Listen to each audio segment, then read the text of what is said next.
আসসালামু আলাইকুম। ক্রিস্টিয়ানো রোনালদোর কথাই সত্য, সৌদি প্রো লিগ এখন অনেক উন্নত। আপনি হয়তো একসময় ভাবতেন যে সৌদি প্রো লিগটা আসলে কীরকম, সেখানকার দলগুলা কীরকম খেলবে। কিন্তু গতকালকে রিয়াল মাদ্রিদের সাথে আল হিলাল যে খেলা দিল, সেই খেলার পর আপনি হয়তো ভাবতে পারছেন হয়তো যে আসলেই তো আল হিলাল যদি এমন পারফরম্যান্স করে তাহলে তাদের দল আল নাসের বা আল ইত্তিহাদ ওরা কেমন পারফরম্যান্স করবে। একসময় সৌদি প্রো লিগকে কেউ চিনতই না।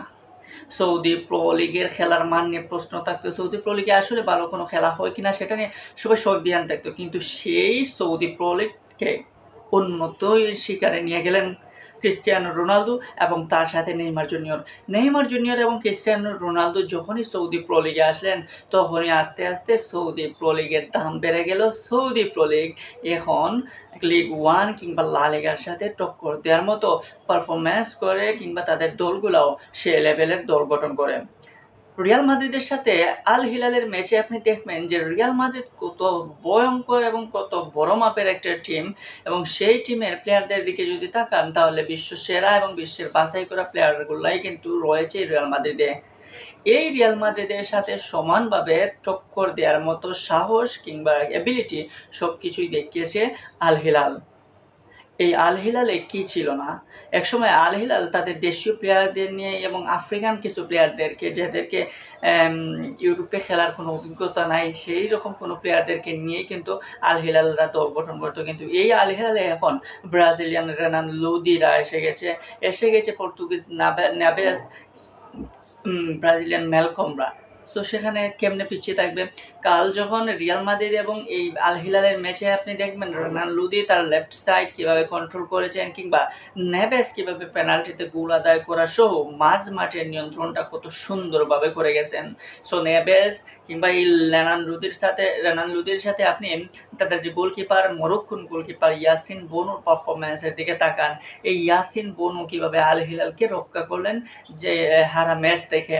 রিয়াল এবং এই আল হিলালের ম্যাচে আপনি তাকালেই দেখতে পারবেন যে আসলে স্পষ্ট ছাপ দেখা যাচ্ছে যে এই সৌদি প্রো লিগের মানের স্পষ্ট ছাপ দেখা যাচ্ছে যে আসলে ফুটবলের উন্নতির ক্ষেত্রে সৌদি প্রো লিগ কতটা ভাবে এগিয়ে এসেছে, এবং তাদের দলগুলাও সুন্দরভাবে এবং প্রায় টাকা খরচ করে ভালো একটা কম্পিটিশন করার মতো একটা দল গঠন করছে। এই আল হিলাল আজকে যদি রিয়ালের কাছে হারতো, হয়তোবা অনেকে বলতে পারতেন যে আসলে হারার কথা ছিল না এই আল হিলালের। কারণ আল হিলাল যে পারফরম্যান্স করছে সেই পারফরম্যান্সে তাদের হারার কথা না। যাই হোক, একটু ৯০ মিনিটের কাছাকাছি সময় রেফারি একটা পেনাল্টি দিয়ে দিলেন, এবং সেটা আসলে পেনাল্টি হওয়ার মতো ছিল বলে আমার মনে হয় না।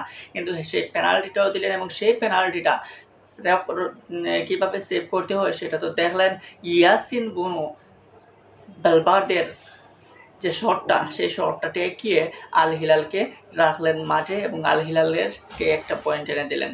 সো আপনি যতই লিগ 1 কিংবা লা লিগ কিংবা ইংলিশ লিগ দেখেন না কেন, আপনার নজর এখন একটু হলেও সৌদি প্রো লিগে পড়বে। কারণ সৌদি প্রো লিগ সেই লেভেলের প্লেয়ার তৈরি করতেছে, সেই লেভেলের খেলা খেলতেছে। সৌদি এই আল হিলালের যদি আপনি স্ট্রাইকার যে সেলিম আল দাউরসি, তার খেলা দেখবেন কি দুর্দান্ত গতি, কাউন্টার অ্যাটাক করার জন্য কেমন পাগল হয়ে যান, বল পেলে একদম একদম এত গতি দেন যে মনে হয় এই জালের ভিতরেই ঢুকে যাবেন।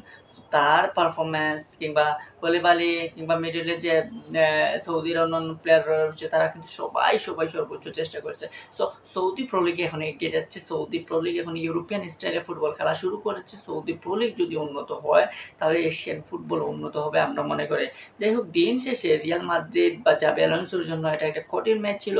বিশেষ করে ফার্স্ট ম্যাচ, সেই ফার্স্ট ম্যাচে দুর্দান্ত একটা অভিজ্ঞতা অর্জন করেছে। কারণ আমেরিকার মাঠে যে গরম, সেই গরমের মধ্যে রিয়াল মাদ্রিদের প্লেয়াররা খেলে কিন্তু অভ্যস্ত না। আমি দেখলাম যে লাস্ট পর্যন্ত বেলিংহাম কতটা টায়ার্ড হয়েছিলেন। বেলিংহাম মনে হইতেছে যে দৌড়াতেই পারবেন না গরমের কারণে। বেলিংহামকে পরবর্তী কোচও নামিয়ে নেন।